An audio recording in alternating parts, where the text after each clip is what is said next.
So in this video, I'm gonna get your home ready to sell. What is the first thing that you could do once you've made that decision that you're ready to get your home sold? The first thing I would say is definitely gonna be clean out personal items in your home. What do I mean by personal items? What I'm really talking about here is pictures. I know you love the pictures all over your walls. I love them too, honestly. The one thing that really distracts buyers when they're doing showings of homes is the pictures of the people who live in the home and their families and friends. Buyers have very short attention spans. You basically want to grab them as quickly as you can when looking at your home in person. You don't want to get them distracted because the littlest thing can distract them. Trust me, I know. Take down all the personal pictures that you can. Your wedding photo, your kids' wedding photos, your friends' photos, your grandchildren's photos, any photos that you have up. Put them in a safe place so you can put them up in your next home and take them down if you can, because it will distract buyers. Because then they come up to the agent and ask questions. Oh, who is this? Is this the homeowners?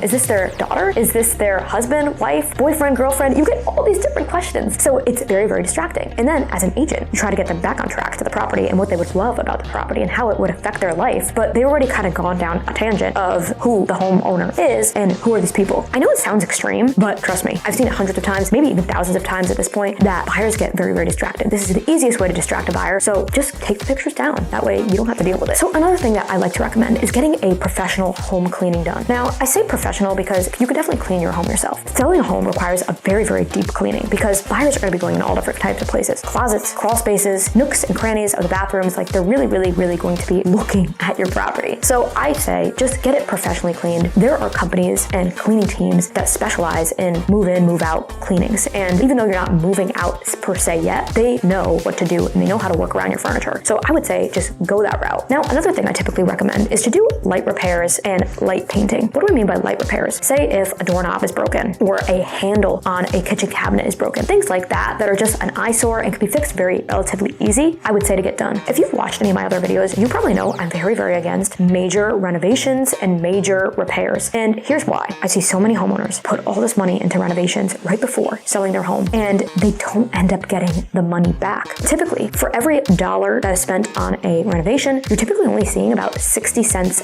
back on the dollar, give or take a little bit, because it does depend on the renovation, but those returns are terrible if you think about it. 60 cents on a dollar. Like, think about how much money you could be losing if you're doing a major renovation. And this is why I don't like people doing major renovations. Now, you might be thinking, okay, well, my home is really outdated, so something has to be done. I do recommend typically to adjust the price accordingly instead of doing the renovations. I do think that that's a safer bet, and most of the time, you're gonna walk away with more money than if you were to do a major renovation. Now, what are my exceptions to that rule? If you're doing a investment property like flip, that is very, very different. We're not talking about that in this video. Another exception to the rule with renovations is, let's just say that you wanna sell your home, say like 5 years or maybe more down the line, and you wanna do a renovation now, even though you're gonna sell your home in the future, like about 5 years. I'm okay with that because now you're doing the renovation not only just to sell, but also for you to enjoy while you're living in the home. That is a completely different scenario because at least you're getting something out of the renovation. I'm really talking about in this video major renovations that are done like within a year of you selling, because then you're really not enjoying it at all and you're literally just doing it to sell your home. So moral of the story is just don't over renovate. I think the agents that tell their clients to do this, in 95% of the time, it's the wrong advice. And I think that you should just focus on marketing and adjusting the price accordingly to the condition of your home. So I hope that helped you figure out how to get ready to sell your home. I would love to know, have you guys done any of these things when selling a home in the past? Or are you in the process of trying to get ready to sell your home now? I think that you guys sharing your experiences really help other people in the community as well. As always, I just love hearing from you guys.